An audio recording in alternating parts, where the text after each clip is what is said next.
once it starts recording. Okay, perfect. Now it is state update time. So, which state would like to go first?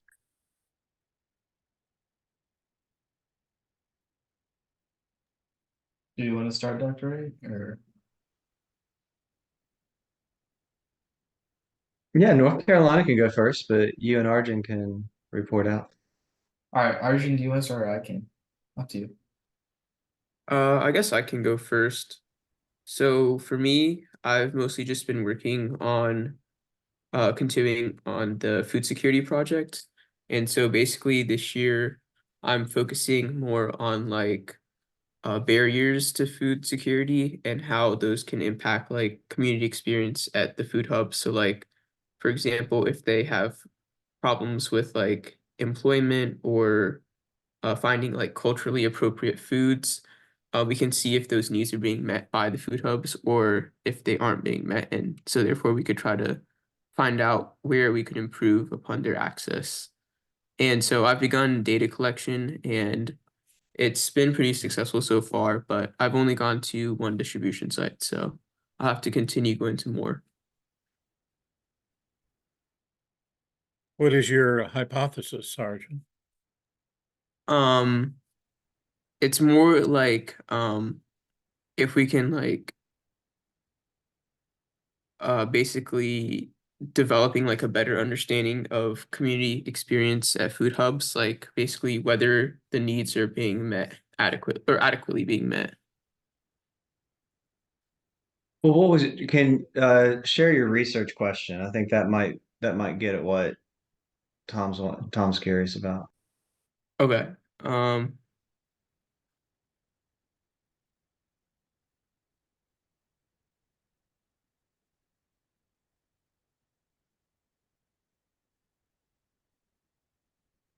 or maybe come back to me. Hold up. Sorry. All right, Brock, you go ahead. I'll pull up my research question. All right, that's fine. I've got a few things. So the Fuquay Verona High School GIS Club, the club I'm the president of at my school, we had our last team meeting on I believe it was the 29th of January. And Miss Molly Harrison from Wake County Public Schools GIS department was able to come and do an awesome presentation to us and really give us some inspiration as to some ideas on really how to think about starting GIS projects in general, and also like how to go about thinking about what data you need for your project. Um, and generally just like thinking about, okay, when I make a project, what am I trying to look for and extract out of this project? And it was a very good presentation. Um, and then in addition to that, I've been continuing to work on my internship with Dr. Ray and Mr. Jeremy from North Carolina Cooperative Extensions. And he has sent me a presentation on how to extract some features of the data set we're going to be using to map out agricultural parcels in Wake County. And so I will be continually working on that this week. It's a large data set. It's like 10 petabytes or something like that, but we'll be extracting like a very small portion of it just for Wake County. Um, and then in addition to that, Dr. A can touch on this a little more. The Wake County Forge GIS team is going to be working on a special project. So Mr. Bill Schroyer, who is a contact of ours who works with Wake County's planning services, he's their GIS consultant. And he mentioned to us that there is a 4-H opportunity coming up called the Arbor Day, which is a day in which 4-H goes out and plants trees in areas that need tree growth. And so he wanted us to create some presentations on some specific areas he would like us to map out on that Arbor Day, mapping out where exactly the trees are and what growth they're causing. So what we're going to be making is some presentations on the historical context of those areas before we plant the trees on the Arbor Day. And generally getting like give them an idea on why mapping these areas are important. And Doctor, you can elaborate on that more. No, you did a great job. And so do you want to talk a little bit more about, well, and actually I think you did mention this when you updated from GIS Day, but the county had worked with a contractor, and as Brock said, Mr. Schroyer is with the GIS department here in Wake County. And the county had worked with this contractor to do a tree cover analysis for the entire county. And along with that work, they came up with a priority or a planting priority schema with an opportunity to look across the county where are places that were a high priority for planting trees. And so we have 3 sites distributed across the county, and our 4-H GIS team is going to be recruiting 4-Hers from all clubs in the county to come together on March 16th at one of 3 sites across the county. This one is in the southeastern part of the county. It's a soon to be a county park. It's already designated to be, but it hasn't opened as a county park yet. This Kellum Wyatt open space is pretty much in the downtown area. It's pretty close to downtown, a little bit east of downtown, Raleigh, and then Morrisville Community Park is in the western part of the county. And these maps, did you tell what the maps would be on, Brock? I did not. Yeah, so each of these sites will have 3 maps. One will be let's see if I think that's already on here. Yeah. One will be a map or poster about the location and history of the site. And so folks have been researching deeds and who owned which piece of property, as far back as we can find records for, finding historical images of the properties, things like that. One is the planting priorities. Again, you kind of have seen some of this, but there are a number of different variables involved in that priority measure. And then the tree keeper analysis. So this is a pretty cool app, and I can send out uh, this presentation because it has some links to some of the cool apps. But the tree keeper app in particular actually talks about the economic benefit for planting trees in these areas. So that's kind of a cool analysis. And so those are the 3 posters that will be done. So it's a total of 9 posters, 3 for each of the 3 sites. The day is going to involve 4-Hers, 4-H staff, a lot of community partners. We've got NC Forestry Service. There's some other nonprofits that are focused on trees and tree planting that will be doing educational sessions at each site. We're hoping to do a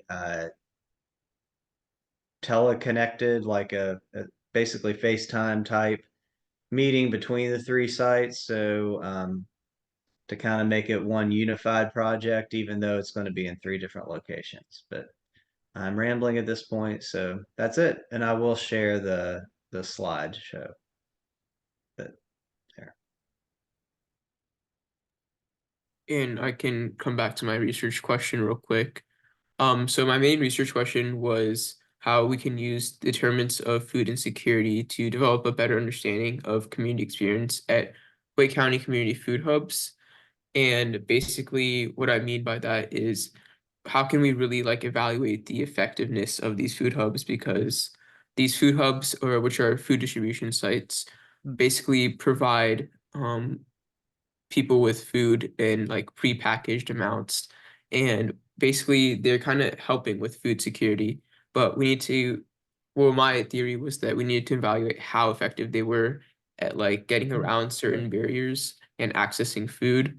So I was going to evaluate that through my survey, which I'm giving to the recipients of the food themselves. Excellent, excellent, great. I like that a lot.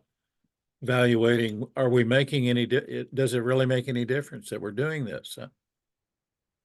Yes, yeah, I think it really does make a huge difference. And I think that if we can really just improve the access and these barriers, then it would be like almost a perfect system. Have you struggled much over what measures you might be using to observe whether or not it is making a difference? Yeah, so one of the biggest things I've been focusing on, because I did some literature review, and I found that like a lot of food insecure populations struggle with things like diseases such as like hypertension and diabetes. And Mm, so they have to watch over certain types of foods, and these good. types of foods are given out at the food hubs. So that's interesting to see, and also whether they meet their dietary restrictions or cultural restrictions if they have any. That's great. Good, good. Excellent. What, one other That's question great. go ahead. Oh, I was And just saying that was great. Sorry. Oh, thanks.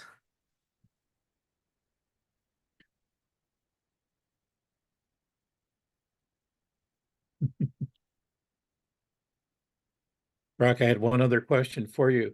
You mentioned the name Molly Harrison, was the high school helping you with your GIS club. How did you go about finding a person in your high school system that would be helpful with GIS?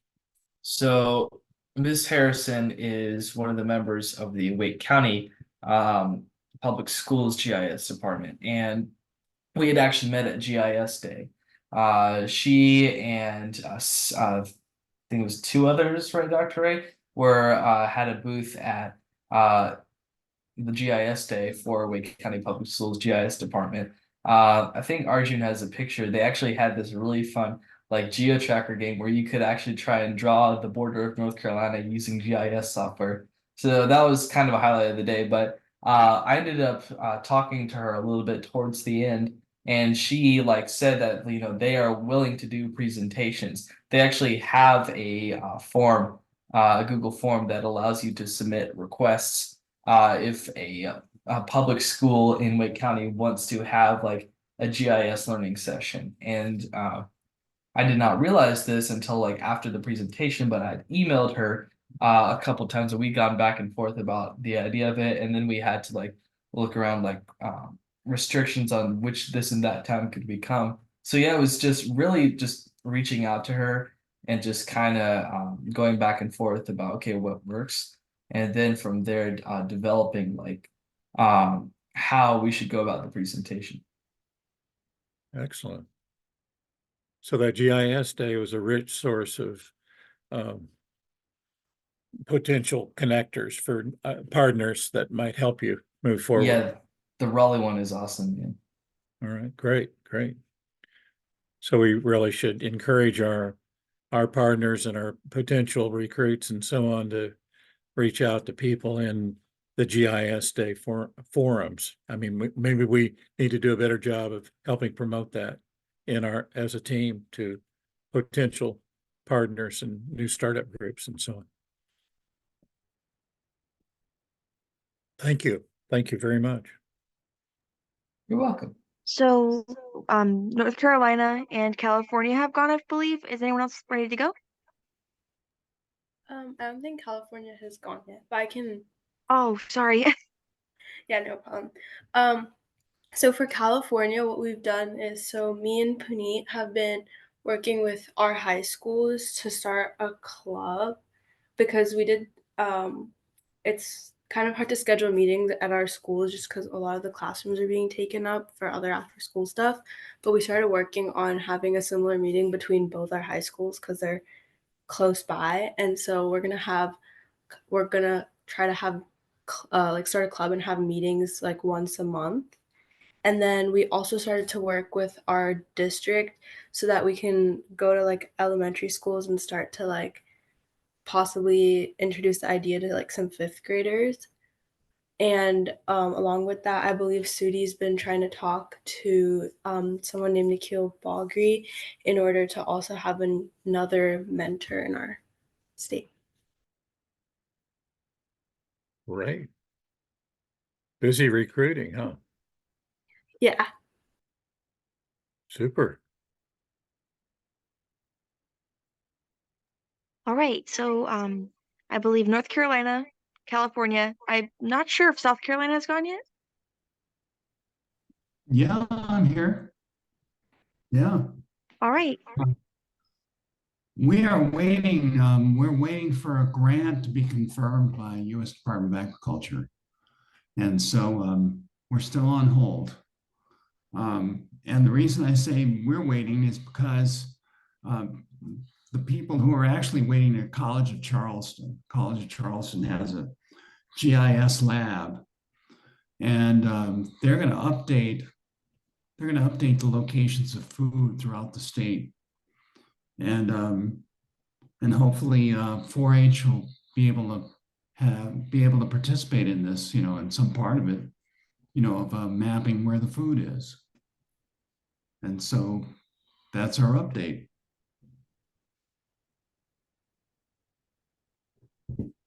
Are any questions? Any forecast target date on when you may learn about your USDA approval? Or? That's the same question.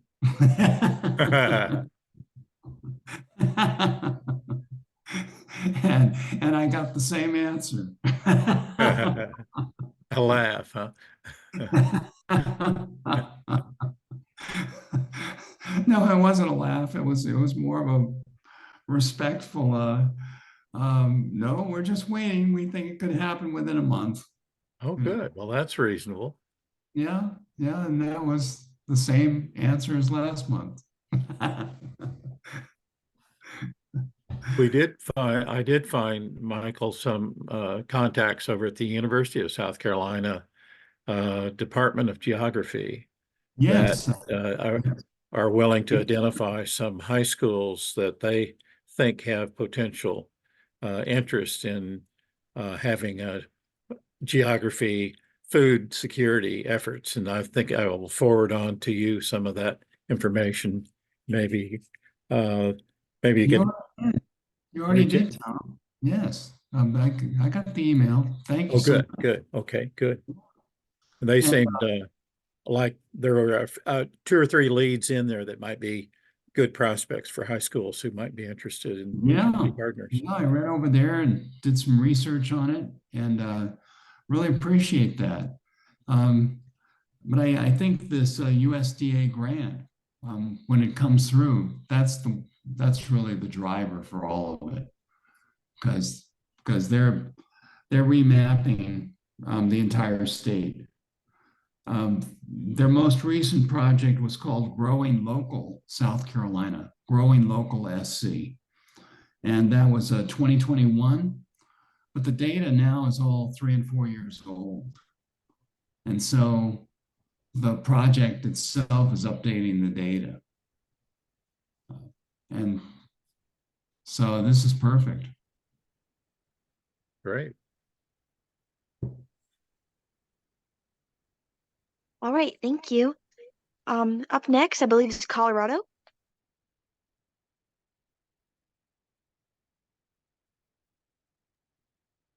And I have nothing to report. Okay. Up next is Maryland then.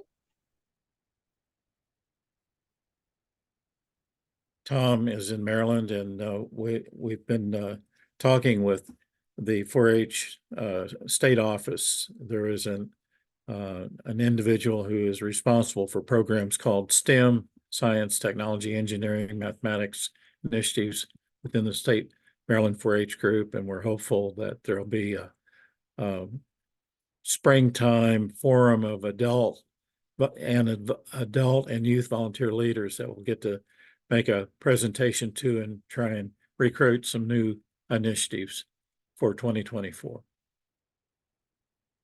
That's my report. That's great. I'm very familiar with STEM. It's a good thing to have in the 4-H program. Next is Tennessee. Austin, do you have anything? I'll go and let you give an update first. I was just going to say that we don't have much to report other than the state competition is ongoing, and we're looking forward to seeing submissions. I don't have the deadline in front of me, but I think it's sometime this month or next. All right, thank you. Based on the list I saw in the chat, I believe that's it except for Massachusetts. And I can say Ms. Kim's on leave right now, so our program has been kind of at a standstill at the moment. However, we're going to be in on Pi Day, we're going to be doing the STEM Festival again. That's our annual festival here where we also have contests where 4-Hers can apply with science, tech, engineering, art, and math projects. And we're also going to have the Summer of Science, which is our extension in Massachusetts is the UMass Amherst. That's our overhead leadership college. So we're going to have the Summer of Science, where we have a bunch of different tracks, including like veterinary science, culinary arts, engineering as well, civil science, things like that. And it's a really great program because it encourages 4-H youth to look at the UMass program and actually inspired me to go there. So it's a really great program. We're going to do that in, I believe, June. But aside from that, I think that is really like all our state is going to be doing at the moment because it's like the end of the year sort of. If there aren't any more state updates, I can go on to our next order of business. But if you have anything you'd like to add, please let me know right now. If not, I can go on to the next order of business, which is additional business. So if anyone has anything else they'd like to add at the moment about state projects and things, I'd be happy to hear. So it is time to start thinking about the fact that the summer is on the way. So we are looking forward to the Esri Education Summit and International Users Conference, which is coming up in July. We do have a block of rooms booked. I want to say that we need to have all of our ducks in a row by early May, if I'm not mistaken. It may be a little earlier than that, but in our next call, I will have a more thorough update for you. But the good news is that we got our block of rooms in the Marriott Marina, which is right beside the convention center and where historically, I'm hoping it's the same this year, the education summit itself has been held. And so that's a big win. We will be up close and personal with all of the exciting GIS things that are going on there at the education summit. We did get the users conference. We did get the conference rate, so that's also a big win.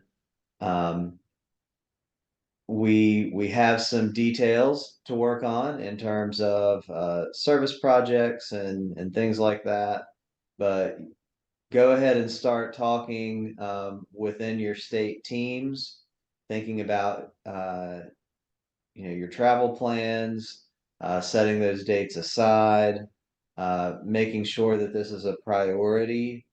This is the one time of the year that the national team has to come together in person.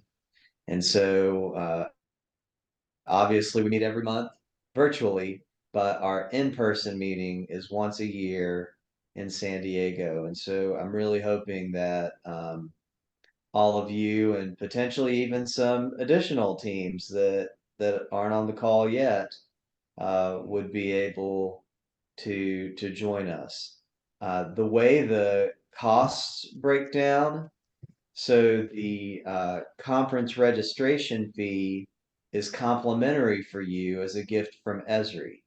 So Esri provides a no cost for the conference to our 4-H youth and adults, and so that's really exciting because that's a several $100 plus. I don't, I'm not sure exactly what the total figure is, but it's a lot for the registration. So other people from your community that are paying to go are paying for their registration, and so you're getting that at no cost. You do still need to come up within your state your travel costs, and so that would include the cost of the hotel room, the cost of the flight, and then your meals and ground transportation. You may need a little bit for some ground transportation. We tend to be able to find ways to be creative with covering that, and of course, staying there at the Marriott will minimize the amount of ground transportation that we'll need. So, anybody else want to chime in on things to at this early date to have on folks' radars? And I'll be able to make it this time.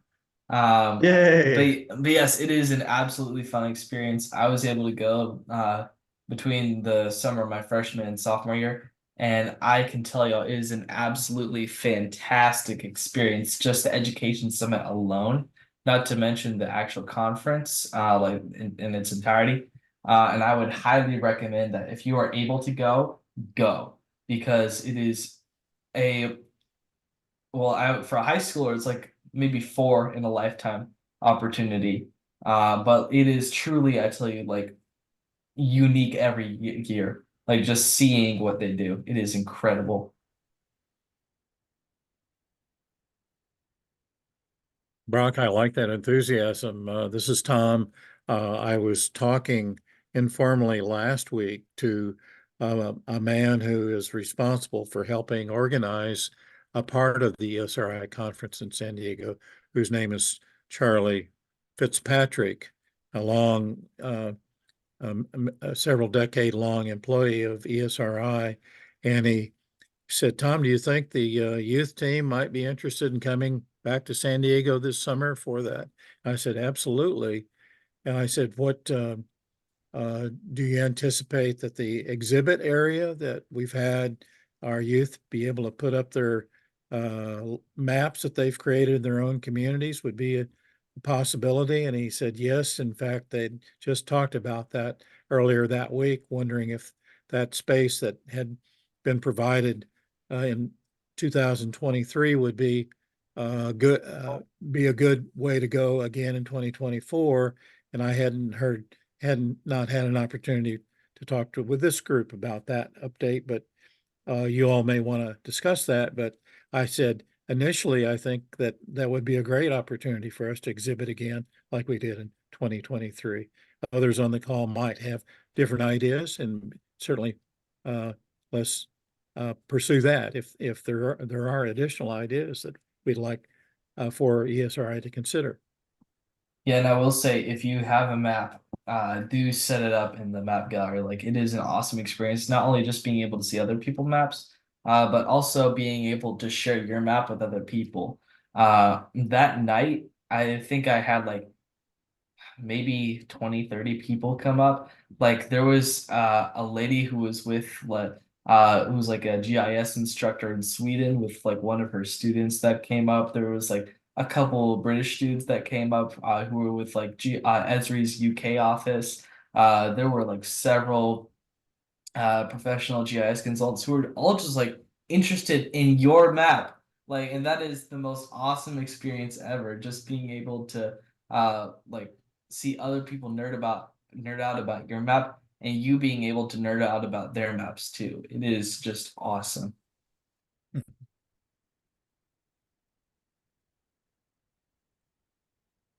This past year, Arjun and Shashareka were there. Do either of you want to chime in about your experience?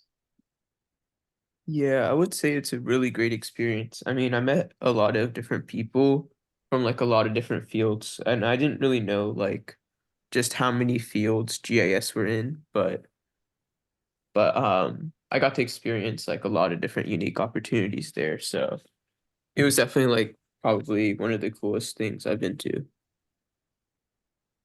Yeah, I agree. I think I was able to meet a lot of people, and I think that it kind of brought a lot of new ideas to me because I saw a lot of just like people and companies I didn't know that were using GIS, and I think it was an interesting opportunity. Great, thank you. I will say that one note is that and it may impact some of your plans, but the conference has historically been it started like the Esri Education Summit has started the weekend immediately following July 4th.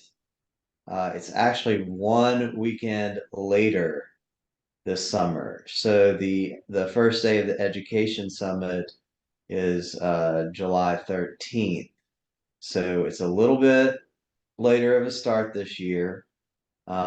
I know that for me that does create a little bit of a challenge, but there are no problems that can't be figured out. So I'm still trying to figure out how to make this happen, but we're gonna try. That also happens to be my birthday.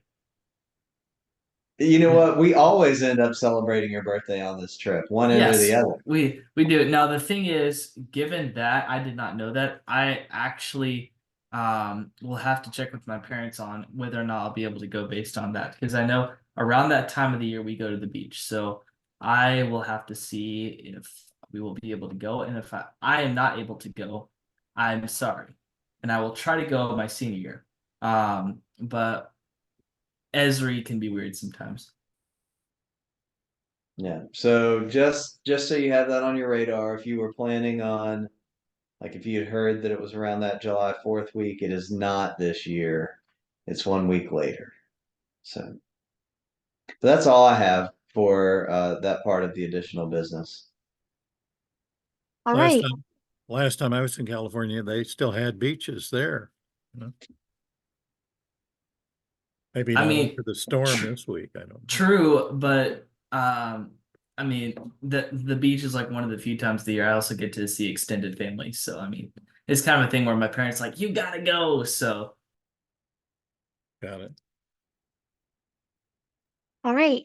If there's no other business, then we can go on to the 4-H pledge and conclude our meeting. Would anyone like to volunteer to read the 4-H pledge?